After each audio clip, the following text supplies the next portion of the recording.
Wes Mitchell here, Chris Clark. Gamecocks have just completed the second Orange and Black spring game of the Shane Beamer era, Chris.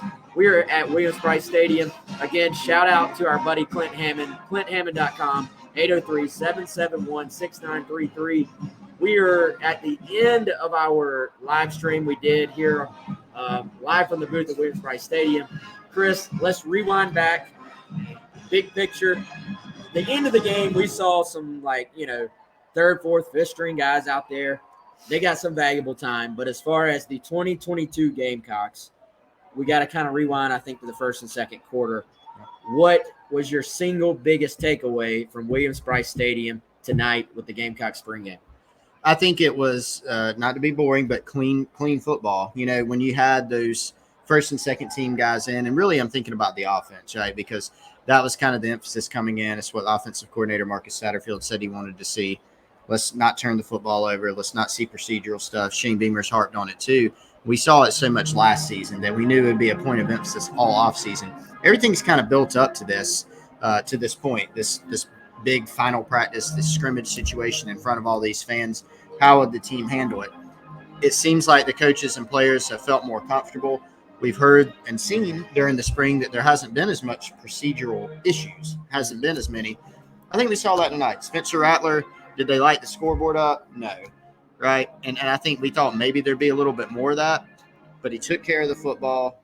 He was calm, cool, collected, and we didn't see a lot of the procedural stuff. And that, for this offense, I think is a really critical step. Well, I think we also got to remember very limited drives as far as what both Spencer and Luke Doty had. You know, neither one played in the second half. Yeah. And I'll tell you my takeaway, man, from watching Spencer in person again in a game day situation.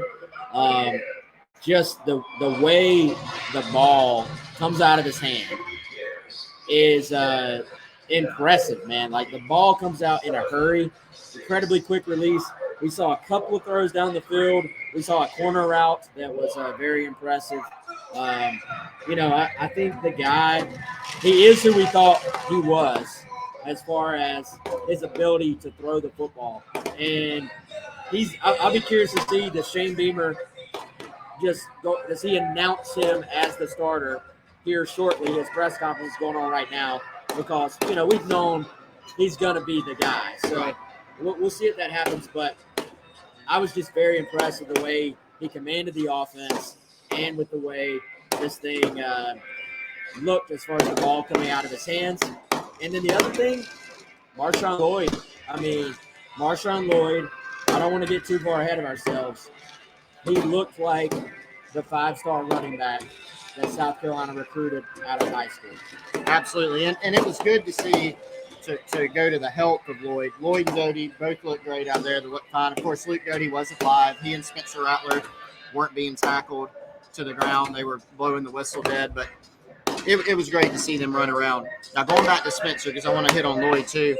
Yeah, he took care of the ball, right? We've talked about that.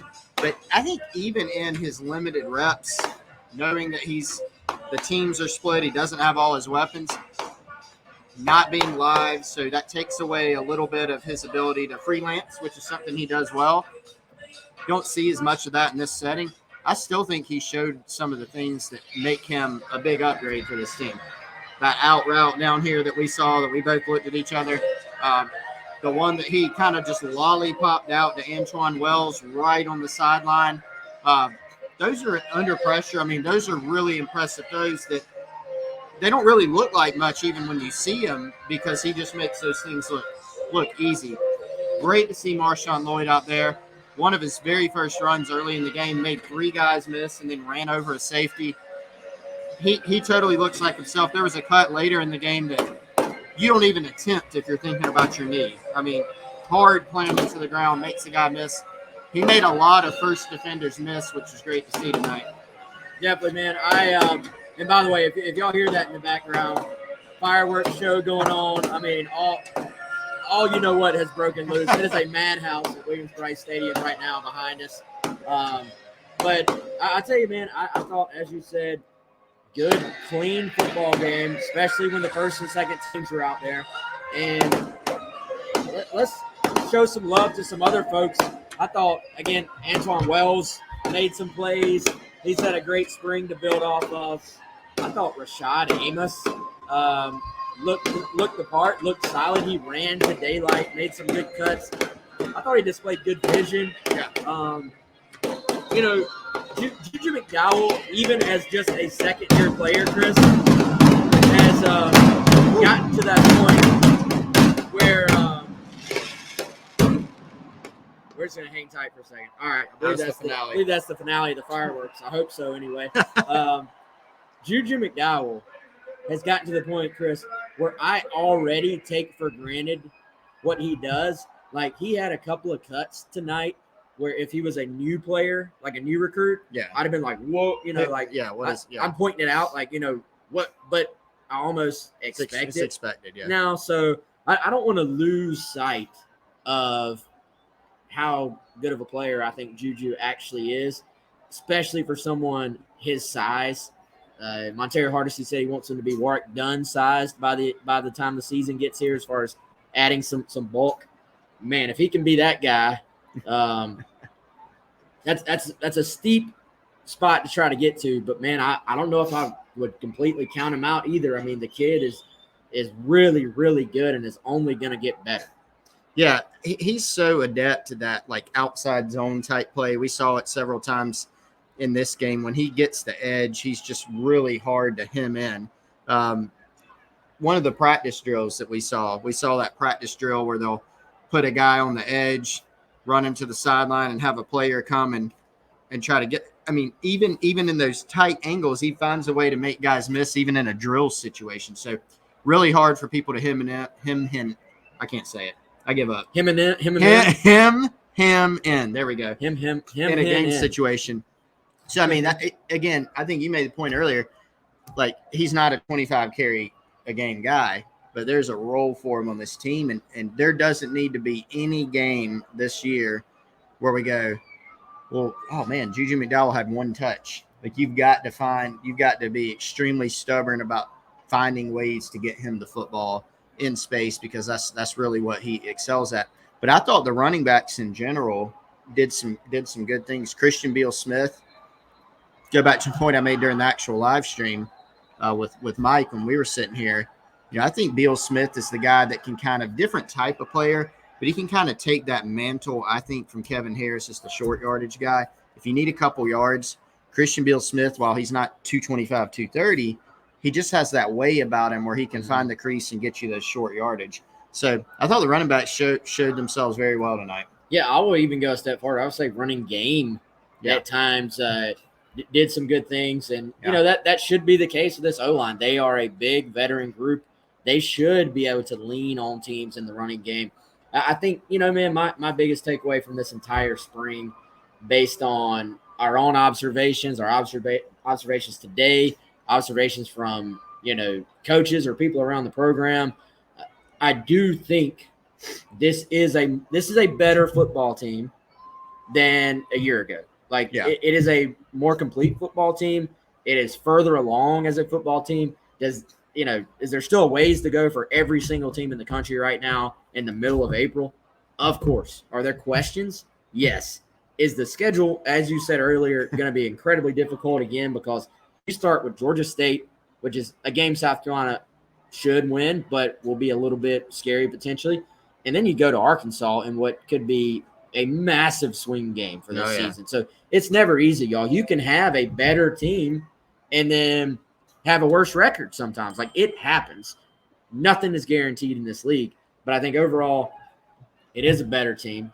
And I think the biggest question moving forward is just going to be, how do they put together all these pieces offensively when you look at everything we talked about last year, the offensive struggles, not beating a dead horse, and not even piling on. Like, I think it's a fair storyline to watch. Can you take these new weapons? Can you take the returning weapons and just what you said? Can you get the ball to Juju McDowell? Can you get the ball to Jaheim Bell? Mm-hmm. Can you put Spencer Rattler in a place to succeed? Can you take all these little things and mix it together to where it makes sense and to where it makes a successful offense? They're going to have the pieces to do that.